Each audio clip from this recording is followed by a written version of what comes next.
Last page of this packet where it talks about formal versus informal writing.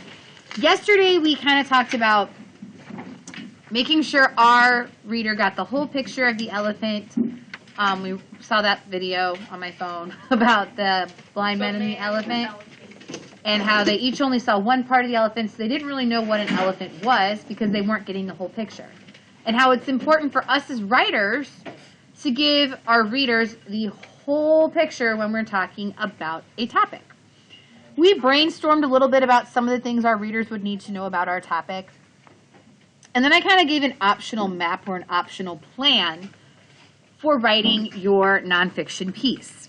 Today, your goal is going to be to actually map out your formal writing. What information is going to be most important to teach your reader? Sketch out your plan below. I made a map, kind of an idea. It looks like this right here. Get the reader familiar with basic ideas of a topic. So if I were making my map, and don't you copy down what I'm writing, I'm just going to start mine. I would start off with an explanation of what genes are and how scientists change them. And in parentheses, I'm going to write the word genetic engineering because I know from yesterday I want to make sure I'm using content lingo. Engineering. That's my first thing I want to make sure I add in there. I'm also going to probably want to talk about the types of GMOs. Someone answer that question. Give examples, maybe like 3 to 4.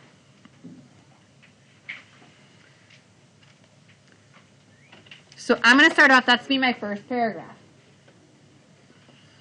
It's going to be talking about what is GMO, what's genetic engineering, what types of GMOs are there. This is kind of like an introduction. It's getting my reader to know the basic information. The next part I'm going to want to do is the different points of view. So my second paragraph, I'm going to talk about how many people disagree.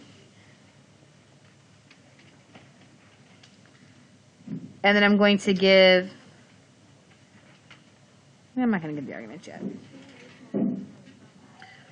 I'm going to explain how they can help fight hunger / grow more food. I'm also going to add that we don't know a lot long term. I'm not saying which one's right, but I'm just going to give both those sides. Like, yes, all these things can happen, but we also don't know a lot about them long term. What is generally agreed upon? Well, I already know. In my third paragraph, I'm going to talk about how we know they can grow in hard areas.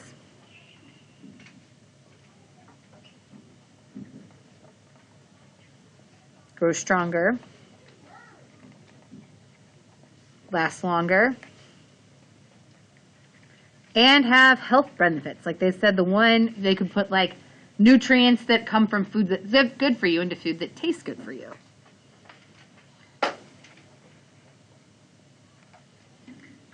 I'm actually going to take out the health benefits. That one's debatable. No, I should leave that in there. I'm leaving that in there. That isn't something that they can do. Because wasn't it like something about cancer? Yes, it's like a cancer-causing food. So that's not debatable. They can prove that all these things happen when you use a GMO. So what's the problem? And this is where I'm going to go into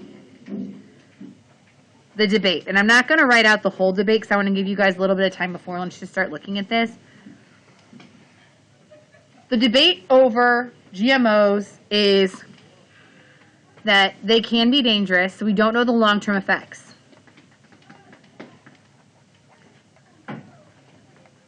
So,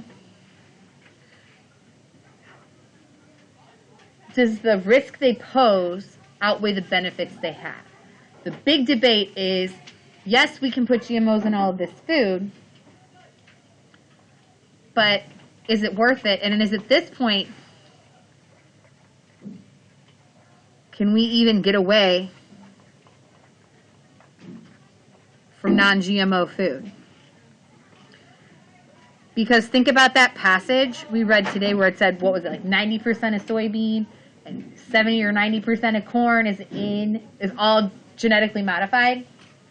And it goes into so many things. It goes into almost all of our food, has some type of GMO that's made up one of the ingredients. At this point, can we even stop eating GMOs because of how we produce our food? That is part of the debate. So this is kind of what you guys are looking at. You are more than welcome to use my, 1, 2, 3, 4. It's the same questions that I asked right here in this corner yesterday. Some people have asked if they could use a different text structure, which is fine. You can find nonfiction text structures in your book here. It's one of our first nonfiction things we did. There you go. It's right behind nonfiction per unit, and we talked about text features. And then right there, boop, text structures.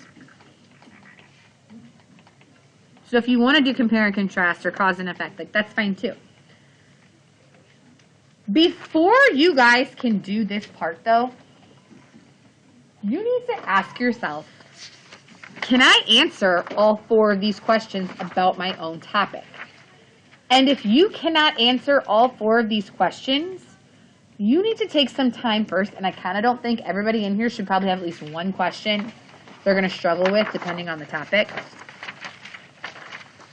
Take some time and do a little bit of research. You don't have to use the links on the doc. You might just go straight to, looking into Google, looking on World Book Online, looking on EBSCOhost, to help find answers to answer all those questions before you write a plan. You have all the time before lunch. You have about 10, 12 minutes right now before lunch to take some time, make sure you know the answers to these questions. And then when you come back from lunch, you'll have 25 minutes. So and all in all, you got about 35 minutes still. This part didn't take me that long. And if you know the answers to all of these questions, it's not going to take you that long. So first, think about what you said yesterday you want to make sure you include. Think about, think about these 4 questions. When you think you know what you're going to write, start making a plan. All right? I am here if you need me. So if you're at home, I want you doing the same thing. You may not have this packet. We just put it on a Google Doc or sketch it out on a sheet of paper. And if you guys are wondering, this little symbol right here, that means paragraph. Yeah. All right, let's go ahead and get started.